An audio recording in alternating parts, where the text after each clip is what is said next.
कपड़े धोने वाली बहू। शादी के पहले से ही विभा को कपड़े धोने का बड़ा शौक था। कभी नल के नीचे तो कभी तालाब के पास। अरे मेरी नीली वाली लुंगी नहीं दिख रही है। विभा की अम्मा, कहाँ रखी है लुंगी? अरे वो तो विभा ने परसों ही धोकर रखी थी आपकी अलमारी में, देखो वहीं होगी। वो ना मैंने आज धो दी, मुझे लगा कि गंदी हो गई होगी। अरे कैसे गंदी हो गई थी? उसे तो मैंने पहना भी नहीं। हे भगवान, इस लड़की के कपड़े धोने की आदत से परेशान हो गया हूँ मैं। जितना तो घर में राशन नहीं आता, उससे कहीं ज्यादा डिटर्जेंट पाउडर का खर्चा है। इसकी शादी करवा दो, शादी जाए अपने घर में ही करे काम, फिर चाहे घर के कपड़े धोने हो या पूरे गांव के। हाँ ठीक बोल रही हूँ, देखता हूँ मैं कोई लड़का। वो दिन भी आ जाता है जब विभा को देखने लड़के वाले आ जाते हैं। लड़की मुझे अच्छी लगी। होने वाली सास कहती है, बेटी अगर कुछ पूछना है तो पूछ लो। वैसे तो हमारी लड़की बहुत ही शर्मीली है, जो बोल दो वो मान लेती है, इसे क्या पूछना होगा। अरे कैसी बात कर रही हो माँ, मुझे इन लोगों के घर रहना है, सवाल तो कई है।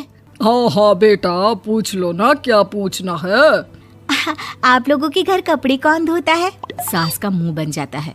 देखो, अगर तुम ये कहना चाहती हो कि तुम्हें कपड़े धोने नहीं आते तो सुन लो, कपड़े मैं ही धोती हूँ, लेकिन तुम्हारे आ जाने के बाद मैं रुमाल तक नहीं धोऊंगी। अरे चुप रहना भाग्यवान, बहू बेचारी घर आई नहीं, उसे डराना शुरू कर दिया। वो क्या है ना बिटिया, अभी तक तो ये कल्लू की माँ ही धोती थी, लेकिन अब तुम्हारे पापा तो दहेज में वॉशिंग मशीन देंगे ही। तभी विभा की माँ बोल पड़ती है, सवाल भी पूछा तो क्या। वैसे भाई साहब, मशीन की तो फिर भी कपड़े धोने की कैपेसिटी होती है। मतलब जो बिटिया दे रहे हैं ना विभा, इसे कपड़े धोने का बहुत शौक है। ये आप लोगों के क्या, आस पड़ोस गांव मोहल्ले सबके कपड़े धो दे और उफ तक ना करे।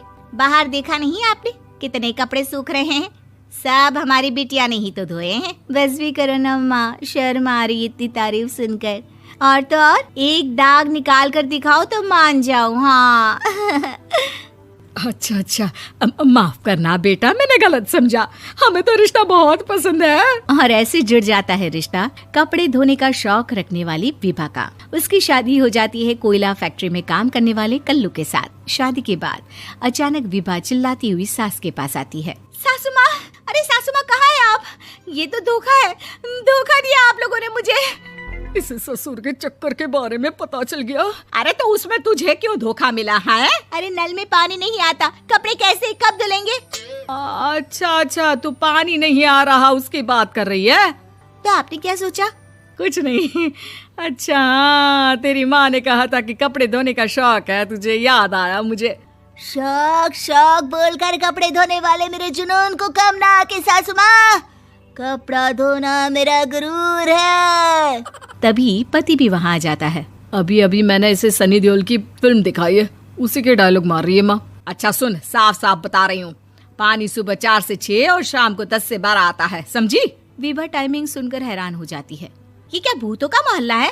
सुबह 4 बजे उठकर कौन कपड़े धोता है? 4 बजे टंकी में पानी जाता है, फिर सारा दिन धोना ना, किसने मना किया? अरे कैसी बात कर रही हैं? 200 लीटर की टंकी में कितने कपड़े धो लूंगी मैं? सुबह ही उठ जाऊंगी मैं। अब क्या था, विभा सुबह 4 से लेकर रात के 12 बजे तक कपड़े ही धोती रहती। एक रोज सास पड़ोस से निकलकर कहीं जा रही होती है कि साथ वाली कहती है, हाँ कल्लू की माँ, जरा ये बताओ कि 2 साड़ी है, 2 ब्लाउज और एक पेटीकोट और एक नाड़े वाला लंबा कच्छा। हाँ तो? अरे तो क्या, कितना लोगी धुलाई ये बताओ। धोबन दिख रहे हैं हम क्या? हमारे पति सरकारी नौकरी से अभी रिटायर हुए हैं और बेटा सुपरवाइजर है कोयला फैक्ट्री में। धोबन समझ रखा है हमें? हाय रे कल्लू की अम्मा, माफ कर दो, वो तो मोहल्ले में यही सब बता रहे थे कि तुमने बहू को कपड़ा धुलवाने के काम में लगा दिया है। सास को पड़ोसन की बात सुनकर गुस्सा आ जाता है। वो घर पहुंचती है जहां घर के बाहर ही इतने सारे कपड़े सूख रहे होते हैं जितने कि किसी धोबन के घर पर। अरे ओ कल्लू की दुल्हन, बाहर निकल। माँ जी यहीं आ जाओ, बाथरूम में चादर धो रहे हैं हम। अरे अभी हम धोते हैं, तुमको बाहर निकलो। ये आस पड़ोस वाले बोल रहे हैं कि हम बहू से कपड़े धुलवा कर उसे कपड़ा धोने वाली बना दिए हैं। अरे छोड़ो ना माँ जी, किन लोगों की बातों में आती हो? आस पास के लोगों का तो काम ही होता है कि वो किसी तरह सास बहू को लड़ा दे। बहू सारे घर के कपड़े धोती है, ये क्या कम है? बोलिए। सास को भी लग जाता है कि वो बहू का ये सनकीपन नहीं छुड़वा सकती, इससे अच्छा है कि खुद ही चुप हो जाए।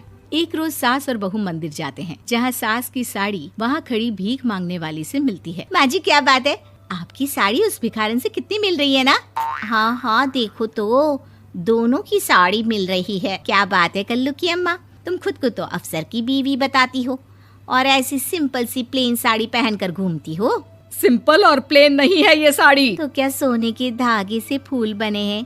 कुछ भी सासू माँ, कुछ भी। हाँ बने थे इस साड़ी में सोने के धागे से फूल। मेरे पति लेकर आए थे मद्रास से स्पेशली मेरे लिए 10,000 की।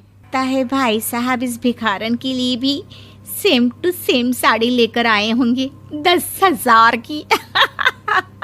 सास उस वक्त तो कुछ नहीं कहती, लेकिन बहू के साथ घर आती है और अलमारी से एल्बम निकाल कर लाती है। ये साड़ी देख रही है, ये वही साड़ी है जिसे मैंने अभी पहना था। इस साड़ी में ये जो चमकदार फूल दिख रहे हैं ना, ये सोने के धागों से काढ़े गए हैं। लेकिन तू लोकल वॉशिंग मशीन ब्रश से घिस घिस कर सारे फूलों को निकाल कर साड़ी प्लेन कर दी। मुझे माफ कर दीजिए सासू माँ। और तो और, जब मैंने तुझे तेरी गलती के लिए कुछ नहीं कहा, लेकिन तूने तो सबके सामने मेरा मजाक ही बना दिया। क्यों? बहू को समझ में आ जाता है कि अब से उसका कपड़े धोना बंद।